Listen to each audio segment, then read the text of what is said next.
جب انسان کے تصور سے اللہ کا تصور نکل جائے اور آخرت میں حساب و کتاب کا تصور نکل جائے تو انسان پیسے کمانے کی مشین بنتا ہے، اس میں سے انسانیت نکل جاتی ہے. لہذا وہ انشورنس کے نام پہ بھی لوگوں سے پیسے لے گا. انشورنس کمپنیوں نے کیا ہے، ہر وقت سوچتے رہتے ہیں نا پیسہ کیسے کمائیں. گورا سوچتا رہتا ہے، یہودی بھی سوچتا رہتا ہے یار پیسہ کیسے کماؤ. اب اگر وہ مسلمان علماء کے پاس آئے گا کہ پیسہ کیسے کمائیں، بولیں گے بھائی ہوٹل کھول لو، بھائی کپڑا خرید کے بیچو، کیا خیال ہے بھائی گاڑیاں خرید کے بیچو، پلاٹ خرید کے بیچو. کہتا ہے یار یہ تو سارے دنیا ہی کر رہی ہے، کوئی ایسا طریقہ بتاؤ کہ بیٹھے بیٹھے کیا بن جاؤں، کروڑ پتی. ایسا کوئی ہٹو بچو طریقہ ہونا چاہیے. نہیں بھائی ایسا کوئی طریقہ نہیں ہے. اسلام تو یہی کہے گا نا، ارے سیدھا سیدھا جیسے ساری دنیا کما رہی ہے، لوگوں کو خود بھی فائدہ پہنچاؤ اور لوگوں سے بھی فائدہ حاصل کرو، جو تجارت میں ہوتا ہے، جو بزنس میں ہوتا ہے. لیکن یہودی دماغ کہے گا نا نا نا نا بٹورو کسی طریقے سے.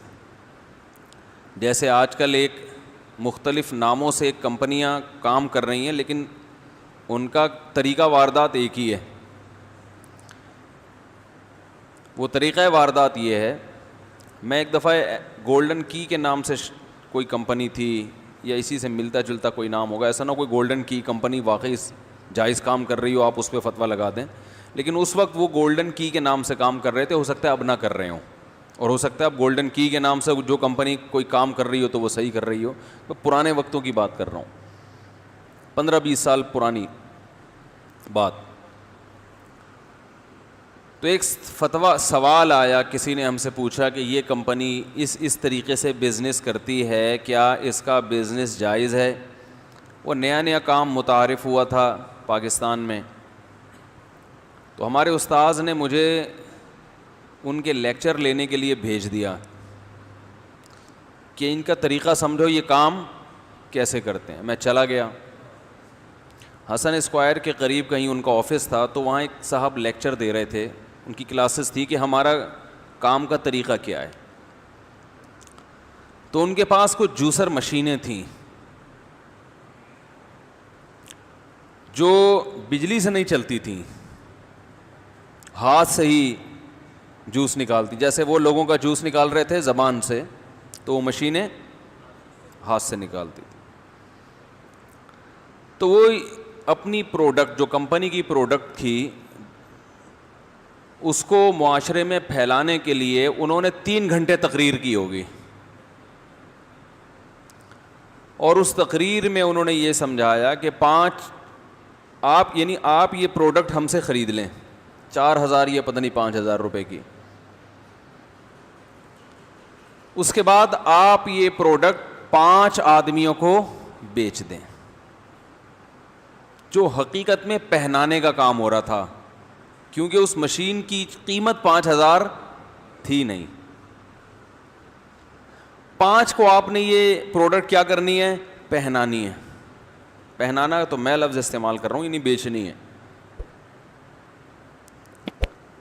تو جب آپ وہ 5 کو بیچیں گے تو آپ کو اس کا کمیشن ملے گا. پھر ان 5 میں سے ہر ایک شخص 5 کو بیچے گا. تو جب وہ آگے 5 کو بیچے گا تو اس کا کمیشن بھی، اس میں سے بھی کچھ حصہ آپ کو ملے گا. اور 5 سے ملٹیپلائی کریں تو 25 لوگوں کا کمیشن آپ کے پاس آنا شروع. یعنی بڑا زبردست دنیا کا صدقہ جاریہ. پھر وہ 25 میں سے ہر شخص 5 کو پہنائے گا تو 25 پنجے 25 ضرب 5 625 125.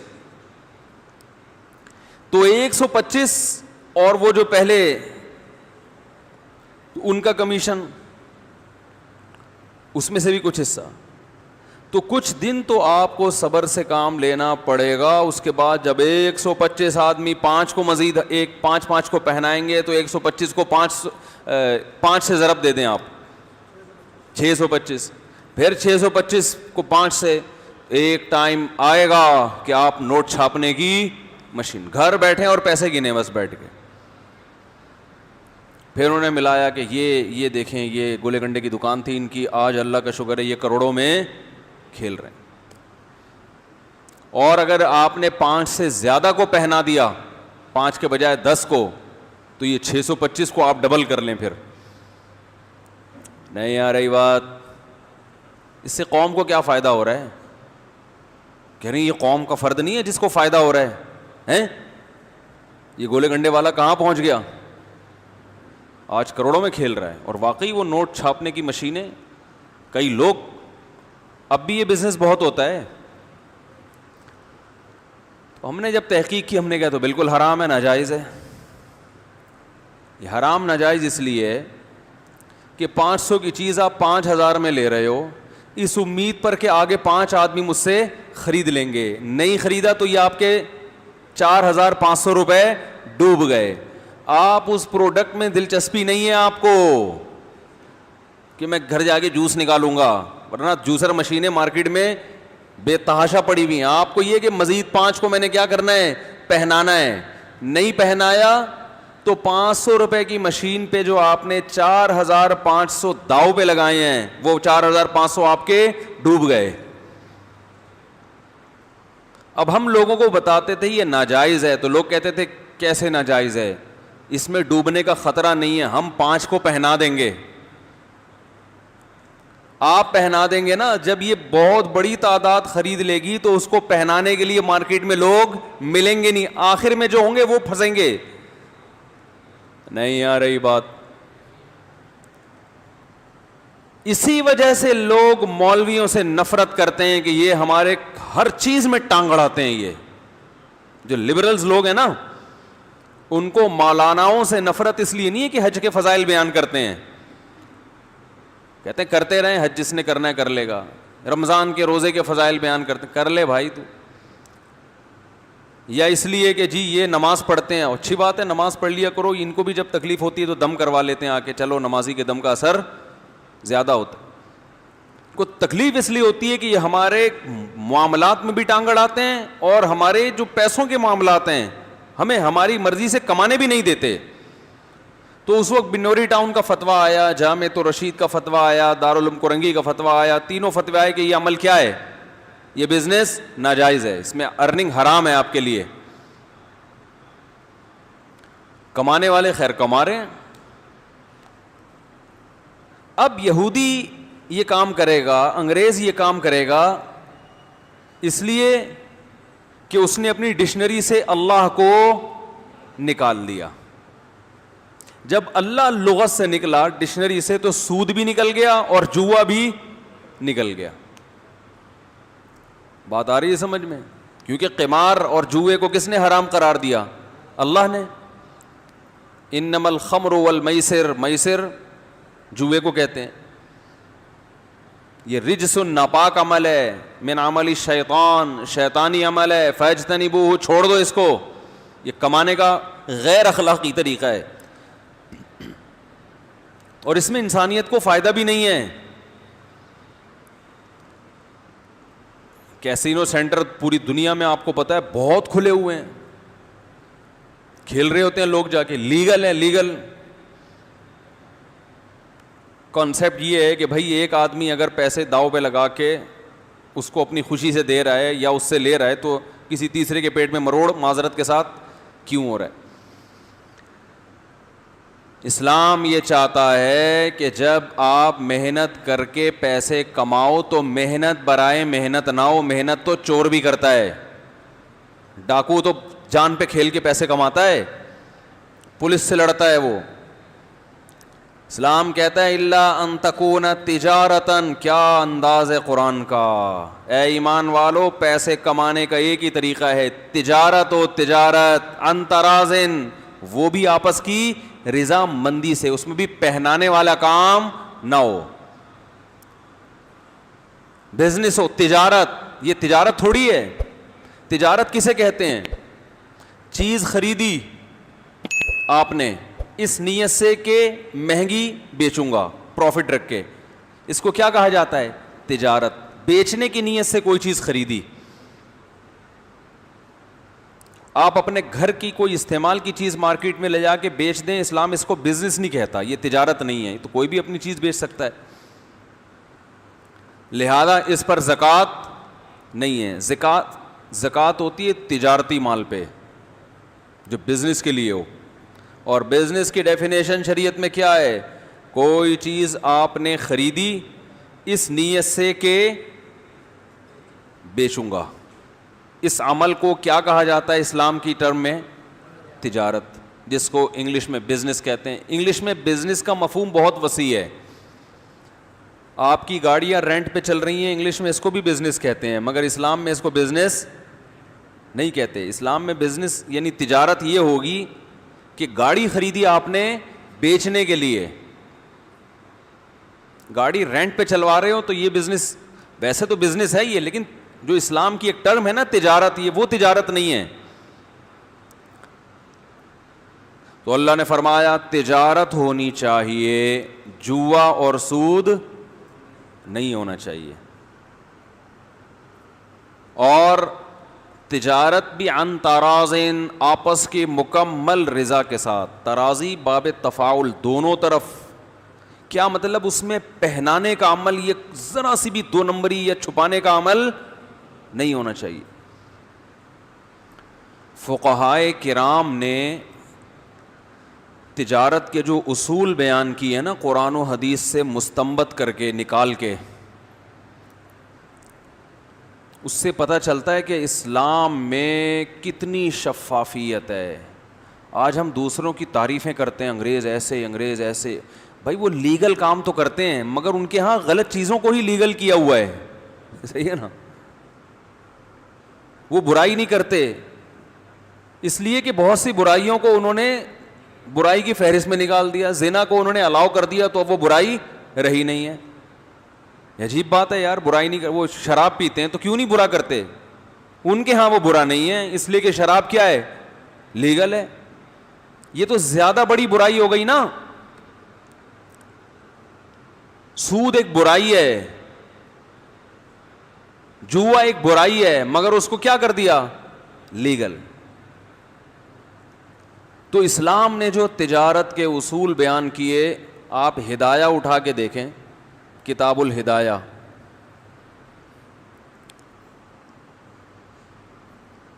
کتاب البیوع پڑھیں, اس میں تیسری اور چوتھی جلد مکمل معاملات پر ہے.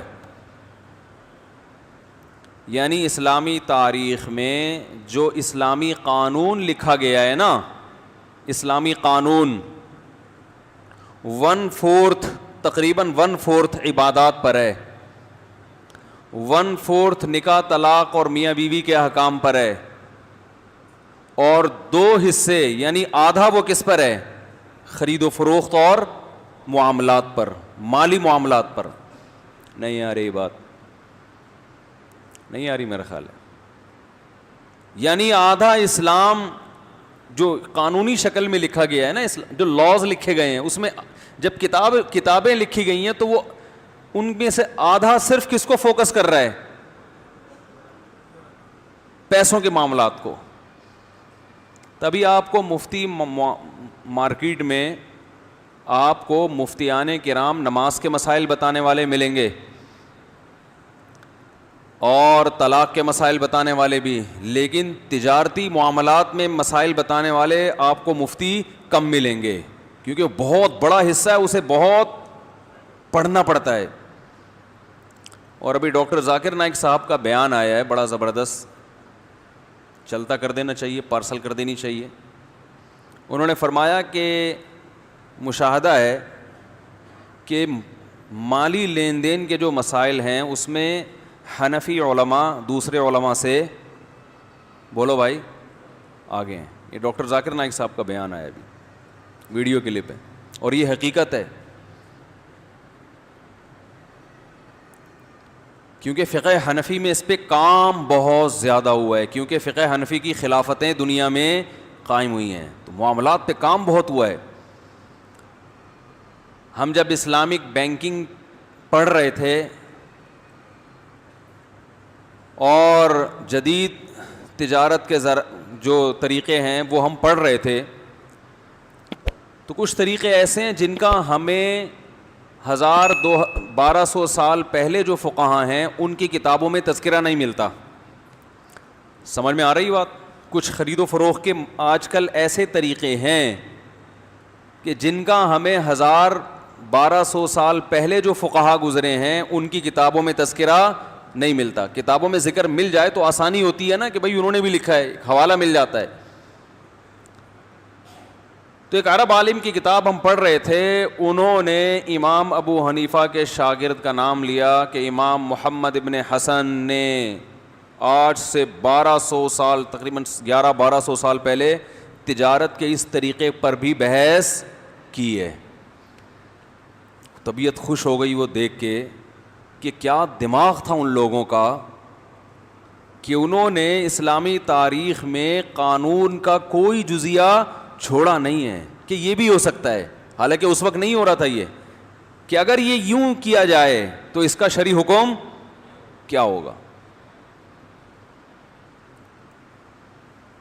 تو خیر بات کہاں سے کہاں چلی گئی. تو میں یہ عرض کر رہا تھا کہ جن کی ڈکشنری میں اللہ نہیں ہے تو ان کو اس سے کوئی غرض نہیں ہے کہ ہم پیسے کیسے کما رہے ہیں، بس وہ پیسہ کمائیں گے کہ قانون اجازت دیتا ہو ملک کا. اس کو نہیں دیکھتے کہ ملک کا یہ قانون بذات خود ٹھیک بھی ہے یا غلط ہے. نا نا نا نا. مثال کے طور پر باپ مر جائے تو پیسہ کس کو ملنا چاہیے؟ اولاد کو. یہ نیچر بھی یہی کہتی ہے، فطرت بھی یہی کہتی ہے، اسلام بھی یہی کہتا ہے. لیکن جن کی ڈکشنری میں اللہ نہیں ہے ان کے ہاں بسا اوقات اولاد کو پیسہ نہیں ملتا. گورنمنٹ کے بیت المال میں پیسہ چلا جاتا ہے. آپ کا پیسہ کس کے پاس چلا جائے گا؟ حکومت کے پاس، کہ اس نے کوئی وصیت نہیں کی تھی کہ کس کو دینا ہے، لہذا کہاں جائے گا؟ گورنمنٹ کے پاس. کمال کر دیا. دیکھو آپ کو پہلی نظر میں اسلام ایسا لگے گا جیسے اسلام نے ہمیں غلام بنایا ہوا ہے. پہلی نظر میں آپ گہرائی میں جاؤ گے نا تو آپ کو پتہ چلے گا اسلام نے ہمیں لوگوں کی غلامی سے بچایا ہوا ہے. اور جو حکومتیں سیکولر ہیں، لبرل ہیں، انہوں نے اپنا غلام عوام کو بنایا ہوا ہے. حقیقت یہ ہے. یہ کلچر آج کل میں کچھ ایتھیسٹ کی تقریریں سن رہا ہوں، بڑے نالائق ہیں، بڑے ہوشیار ہیں.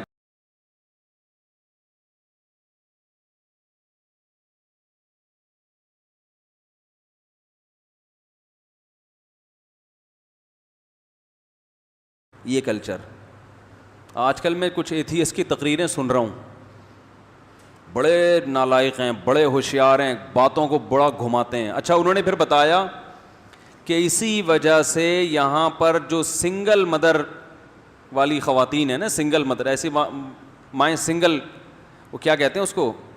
سنگل مدر تو سنگل ہی ہوتی ہے، ایک بڑا مشہور لفظ انگلش میں استعمال ہوتا ہے، سنگل پیرنٹ. یعنی اس کا فادر مارکیٹ سے کیا ہے؟ ہمیشہ کے لیے شارٹ ہو گئے.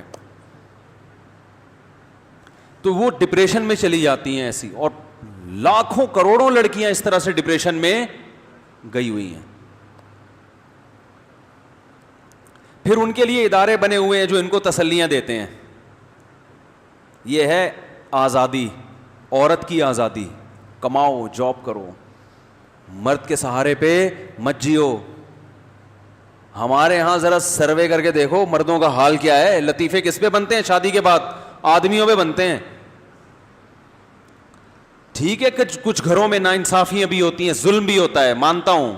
میجورٹی ایسی نہیں ہے. ایسی ہوتی تو یہ تمیز سے تھوڑی یہاں بیٹھے ہوئے ہوتے ٹوپیاں سر پہ لگا کے جمعے کی نماز. سب کے پیرنٹس جتنے یہاں لوگ بیٹھے ہیں، بتاؤ آپ سب کے باپوں نے آپ کی ماؤں کے ساتھ اچھا سلوک کیا، وفاداری کی کہ نہیں کی؟ اس پورے مجمع میں ایک آدھ شاید ایسا ہوگا جو یہ کہے گا میرے ابا نے میری اماں کے ساتھ اچھا نہیں کیا. 99.9% ایسے ہوں گے جو کہیں گے بھائی ہمارے ابا نے اماں کو گھر بھی لے کے دیا، ہمیں بھی اسکول میں پڑھایا، اور اب بھی ہماری اماں عزت احترام کے ساتھ گھر میں بیٹھی ہوئی ہیں. 99.9%. تو میں ایک ایتھیسٹ کی تقریر سن رہا تھا ایک ہفتہ پہلے یوٹیوب پہ. نام اس لیے نہیں بتاؤں گا کہ مشہور ہو جائے گا, کیونکہ ہم نے بہت سے نالائقوں کو بہت نام لے کے نا بہت مشہور کر دیا ہے, اور وہ بھی میرا نام نہیں لیتا, حالانکہ اس کو پتا ہے کہ میں ایتھیزم کے خلاف بہت بولتا ہوں. وہ کیوں میرا نام نہیں لے رہا, اس کو پتا ہے مفتی صاحب جواب کیا دے رہے ہیں میرے خلاف, خاندانی. وہ نام بھی ایسے لوگوں کے لیتا ہے جن کو سن کے لوگ اور اسلام سے دور ہو جاتے ہیں. ان کا نام لے کے کہتے ہیں انہوں نے جو اسلام کی دلیل دی ہے نا یہ غلط دلیل دی ہے, تاکہ لوگ ان کو سنیں اور ویسے ہی کنفیوژن کا شکار ہو جائیں. کچھ ایسے اسلامک اسکالر ہیں تو نہیں اسلامی لیکن مشہور ہیں کہ اسلامک اسکالر ہیں. تو اس نے ایک خاتون کو بٹھایا ہوا, وہ بھی خدا کا انکار کرنے والی.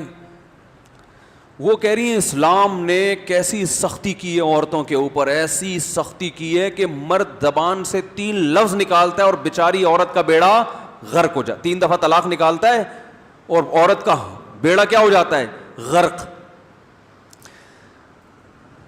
اور پھر کہنے لگی انڈیا نے اچھا کیا کہ 3 طلاقوں پہ پابندی لگائی اور اس پہ سزا رکھی ہے, اور بیڑا غرق ہو جاتا ہے. تو تائید کر رہا ہے وہ اس کی سامنے جو بیٹھا ہوا ہے, اور 2-4 لوگ اور بھی, ہاں یار یہ دیکھو اتنا بڑا رشتہ, اتنا گہرا رشتہ, 3 لفظ نکالے اور کیا ہو گیا, ختم.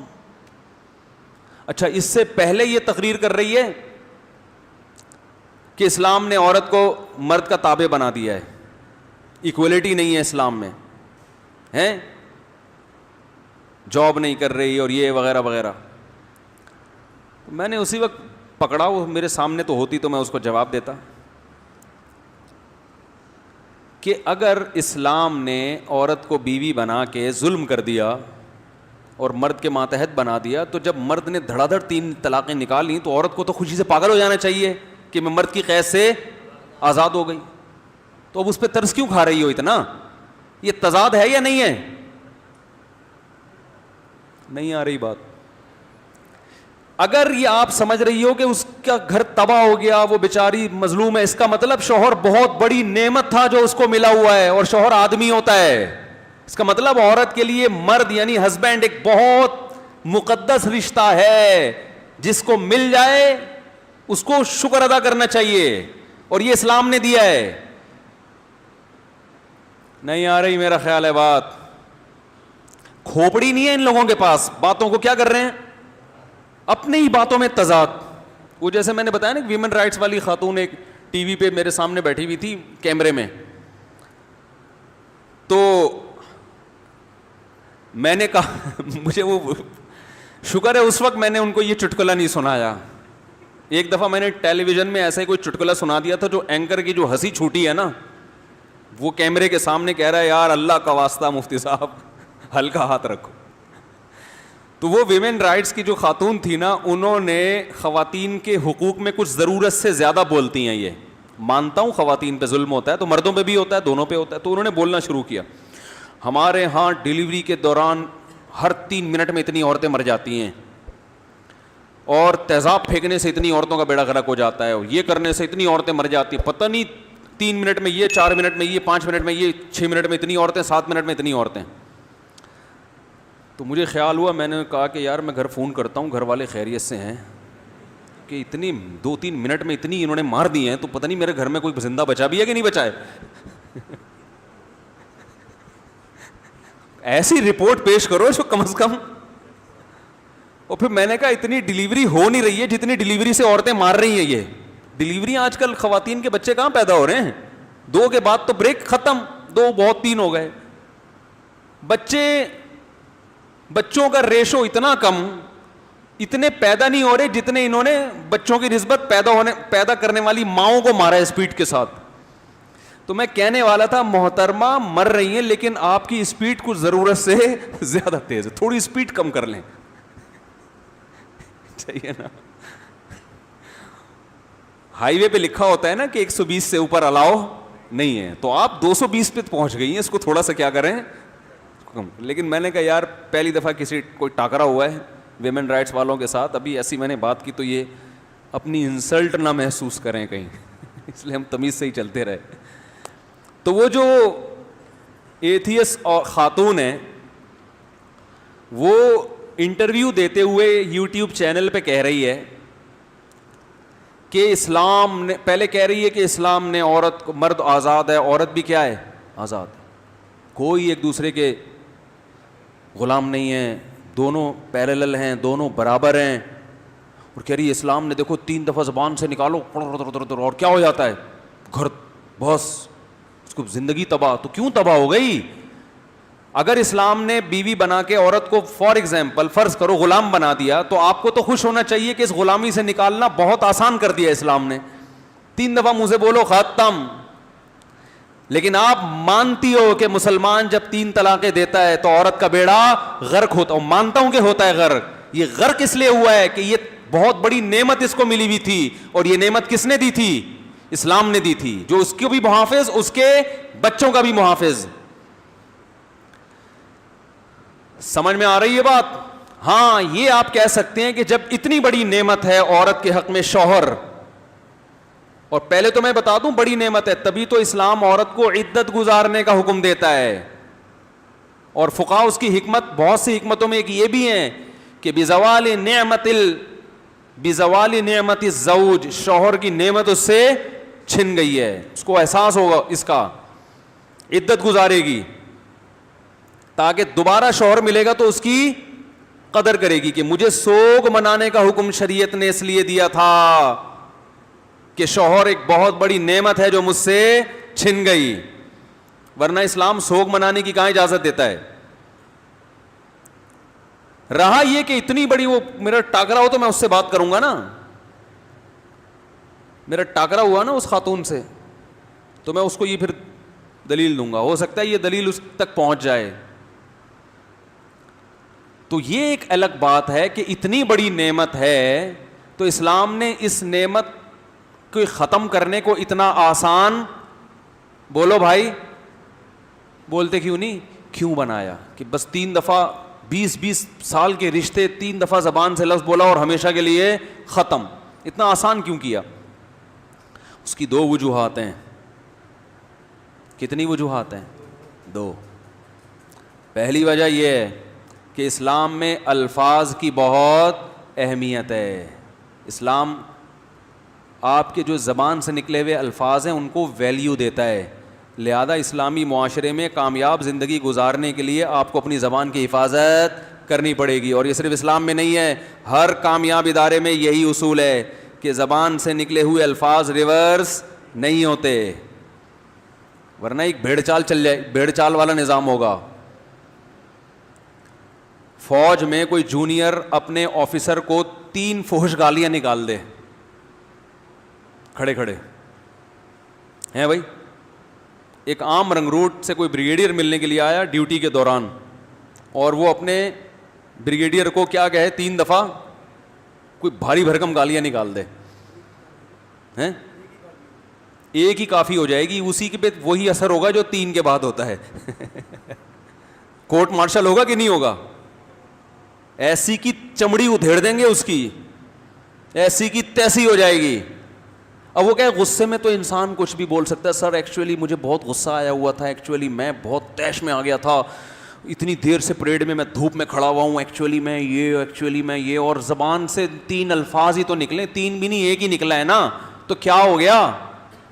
وہ کہے گا سائڈ پہ آ جا, وہ کیا کہے گا اس کو ذرا چھاؤں میں لے جاؤ.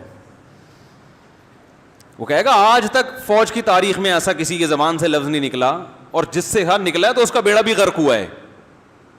وہ یہ اتنے سارے جو کھڑے ہوئے ہیں ان میں سے کسی کی زبان سے نہیں نکلا, حالانکہ یہ بھی دھوپ میں کئی گھنٹوں سے کھڑے ہوئے ہیں. اس کی وجہ ہے کہ ان کو پتا ہے کہ یہ زبان سے لفظ نکلے گا تو اس کا نتیجہ کیا نکلے گا, اس کو پتا ہے. کوئی آدمی اپنے باپ کو گالی دے, دوبارہ باپ سے نظریں ملانے کے قابل رہے گا؟ اسی وجہ سے لوگ نہیں دیتے, ان کو پتا ہے بھائی یہ باپ کو گالی جو ہے نا یہ ہلکی بات نہیں, جتنا بھی غصہ آئے مارے بھی کھا لیتے ہیں, ابا کو گالی نہیں دیتے. دیتے ہوں گے جو بہت ہی گھٹیا اور غیر خاندانی لوگ ہیں, کہ نارملی نہیں ہے یہ ایسا, پٹتے ہیں, ماؤں سے بھی پٹتے ہیں, باپوں سے بھی پٹتے ہیں. اس لیے کہ اس لفظ کے میننگ معلوم ہے اور اس کا پتہ ہے کہ اس کے اثرات خطرناک نکلیں گے. ایک دفعہ بھی گالی نہیں دی جاتی, اور جو دیتے ہیں پھر اس کے اثرات بھی ہوتے ہیں. تو اسلام میں الفاظ کی بہت ویلیو ہے, سوچ سمجھ کے بولو.